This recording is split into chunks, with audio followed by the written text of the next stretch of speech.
Tama na po. Natatakot na po. Ngayon ko pa bang matatakot? Ang tagal na natin itong ginagawa. Huwag kang mag-alala. Dodoblehin ko sahod mo. Handog ng DZRH ang dula sa kanyang panahon. May mga taong talagang mapagsamantala na walang pakundangan kung mang-abuso. Ganon pa man, mayroon din namang mga may ginintuang puso na walang ibang hangad kundi ang tumulong at dumamay sa mga naaapi at inaabuso. Mga kaibigan, narito't ating pakinggan ang naging karanasan ni Ofeng sa ating dulang sa kanyang panahon.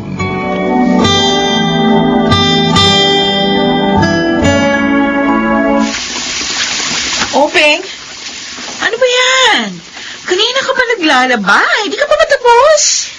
Magbabalaw na po ako, ma'am. Abay, kailangan mo nang sunduin sa school si Cristel. Sige po. Ihinto ko muna ito paglalaba. Ay, hindi.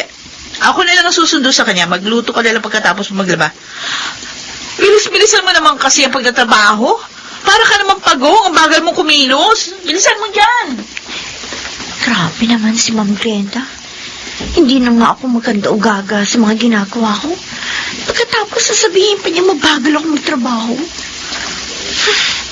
Kung meron lang sana akong ibang malilipatan, alis na ako dito.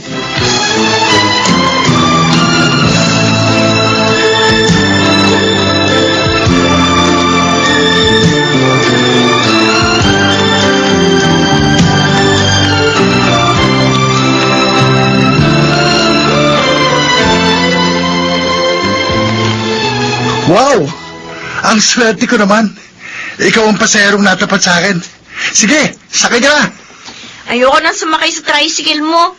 Di mo kasi ako sinisingil eh. Bakit? Ayaw mo ba nun? Makakalibre ka ng pamasahe. Baka kasi yung gusto mong pambayad ko eh. Openg, mahal kita. At alam ko, mahal mo rin ako. Kaya sagutin mo na ako. Aaminin ko naman, Egay. Magaan ang loob ko sa'yo. At masasabi kong mahal na rin kita kahit papano. Pero ayoko pa talaga makipag-boyfriend eh. Hindi pa ako handa. Sabi ko naman sa'yo, hindi ako nagmamadali. Mahal kita at nakalaan akong maghintay.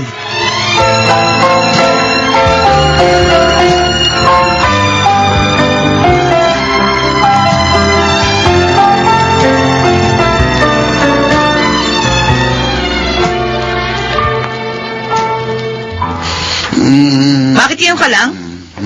Ang kagaling? Ano ka ba naman, Glenda? Kung makapagtanong ka, parang ngayon lang ako umuwi ng ganitong oras. Ayun na nga eh. Napapadalas ang gimmick mo, ha? Siguro meron kang kinaloloko ang babae doon sa beer house. Na beer house na, sir. Kaya madalas ang punta mo doon. Ano ba problema mo? Sa'yo pa rin naman ako umuwi. At hindi rin kita ginugutom. Basta! Buwas-buwasan mo yung pagigimik-gimik mo, ha? Luis, may asawa ka na. Huwag ka magbuhay binata. Alam ko na kung bakit ka nagkakaganyan. Kulang ka lang siguro sa lambing. Ano ba? Baho mo, ha? Huwag mo akong halikan. Pakipot pa ito. Ito naman gusto mo. Tama na, sabi. Ano ba? Kadiri ka? Ganun. Lakas mo mang-insulto, ha? Sige. Umpisa ngayon, ha? Tandaan mo. No. Hindi na kita sisipingan. Sige. Ano? Umpisahan mo na ngayon. Talaga? Dahil hindi ka natatabi sa akin. Talaga lang, ha? Doon ka na matutulog sa sofa.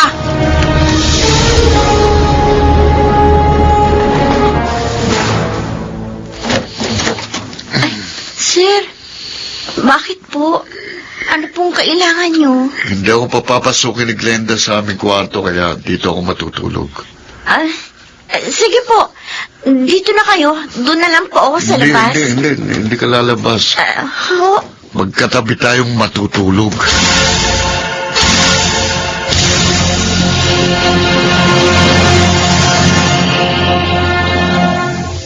Ano, Glenda? Kumusta na si Openg? Hindi ba naman niyo siya pinahihirapan? Kumakain ba siya ng tama sa oras? Teka nga, Ma. May napapansin na ako sa inyo eh. Bakit ba masyado kayong concerned doon sa kasambahay namin? Kamag-anak niyo siya? Hindi naman sa ganon. Dapat mo kasing pakitunguhan ng maayos ang iyong kasambahay. Kadugo mo man siya o hindi. Upang sa ganon, ay maging matapat siya sa inyo. Hindi naman lingid sa iyo nangyari sa inyong kapitbahay, di ba? Ninakawan sila ng kanilang kasambahay dahil hindi maganda ang pagtrato sa kanya. Huwag kayong mag-alala. Hindi mangyayari sa amin yun. Hindi naman ako kasintangan ng kapitbahay namin. Mabuti naman kung ganon. O nga pala, si Luis.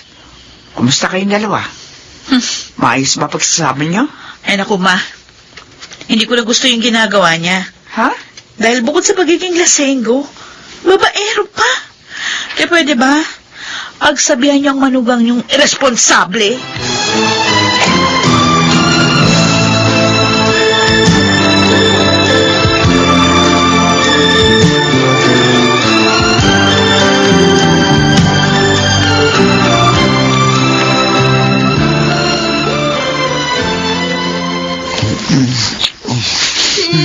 Tama na po.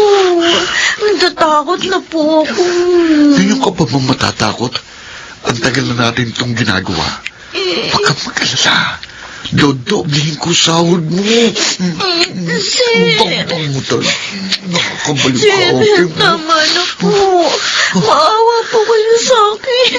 Baka mapatay ako ni Ma'am Glenda kapag Hindi. nalaman niya to. Magaling akong tumiming, kaya hindi niya ito malala. Pero ayoko na po talaga to, sir eh. Please, tama na po. Tagilan na po natin to. Kunwari ka pa naman eh. Alam ko namang gustong-gusto mo rin ito. Hindi po. Sinasabi ko na mga magpahuhula. Glenda! Walang hiya ko talaga. Sandali! Aray ko! Sandali! Tama na! Ano ba? Nasasaktan ako! Nasasaktan kita! Hudas ka kasi! Ikaw din ba ba? Malandi ka, kakalbuhin kita! Tama na!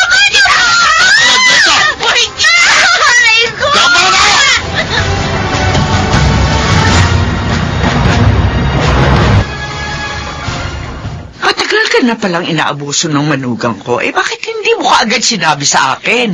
Natatakot po kasi ako eh. Dahil pinagbantaan niya ako. At natatakot din po ako kay Ma'am Glenda. Pero sana nga nagsabi ka agad. Hindi mo na sana hinintay na mahuli pa kayo. Kung naging maagap ka, sana hindi na lumaki ang problema. Ayun na nga po eh. Natatakot na po ako dahil may malaki na nga po akong problema.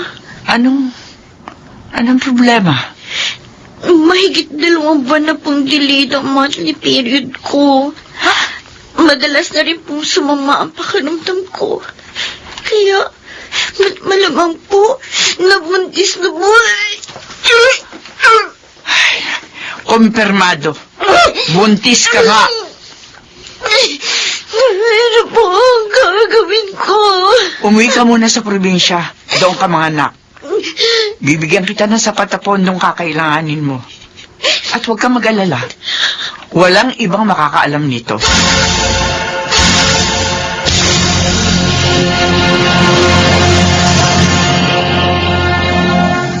Sasamahan kita sa probinsya at pakakasalan na rin kita. Alam mo ba ang sinasabi mo? Isang katangahan ang gagawin mo. Kaya huwag ka magpakabayani. Sabi ko naman sa'yo, mahal kita. At wala akong pakialam kahit pa magmukha akong tanga. Hahayaan mo bang isilang na isang bastardong anak mo? Sigurado ka ba? Oo. At ipinapangako ko sa'yo. Mamahalin kita ng tapat. At gagawin ko ang lahat para maitaguyod kayong mag-ina.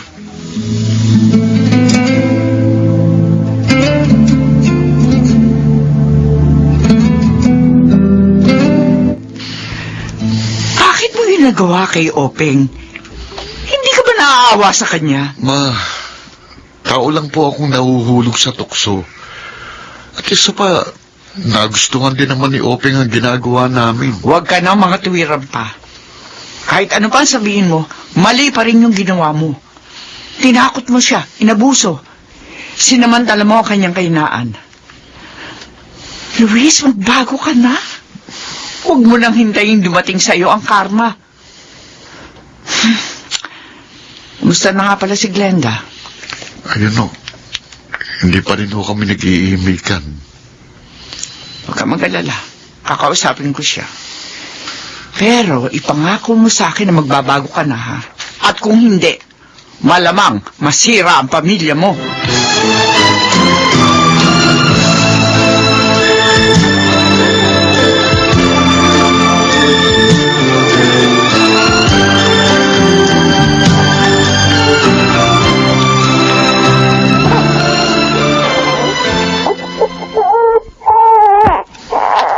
Eto ang tseke. Kunin niyo. Sapat na siguro yan para makapagtayo kayo ng munting negosyo. Ang laki na po nito, ma'am. Marami pong salamat. Opo, ma'am. Malaking bagay po ito para sa isang magandang umpisa. Marami pong salamat. Walang anuman yun. Ang importante ay maging maganda ang inyong kinabukasan at maging maayos at matiwasay ang inyong pagsasama. Kumusta na po pala si na Ma'am Glenda? Okay na sila. Nakaayos na. Kaya sana hindi na makarating sa kaalaman nila ang tungkol sa sanggol na iyong isinilang. Wala po talaga kaming balak na ipaalam sa kanilang bagay na ito. Para naman sa ganun, matahimik tayong lahat. Opo, ma'am. At minsan pa po, gusto ko muli magpasalamat sa inyong kagandahang loob. Maraming salamat din sa inyo. At hangad ko ang inyong masayang pagsasama.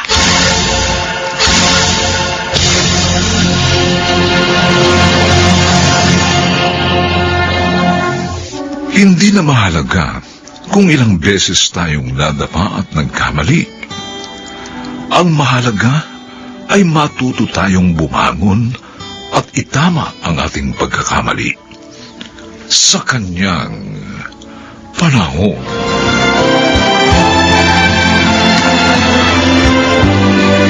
Mga nagsiganap, Chiquit del Carmen Amor, Phil Cruz, Rosana Villegas, Susan Robles, Lionel Benjamin, at Bobby Cruz. Special Sound Effects, Jerry Mutia. Technical Supervision, Eric Lucero at Bong Muyar. Musical Scoring, Buboy Salonga. Ang kasaysayang ito'y mula sa panulat ni Toti Sandoval.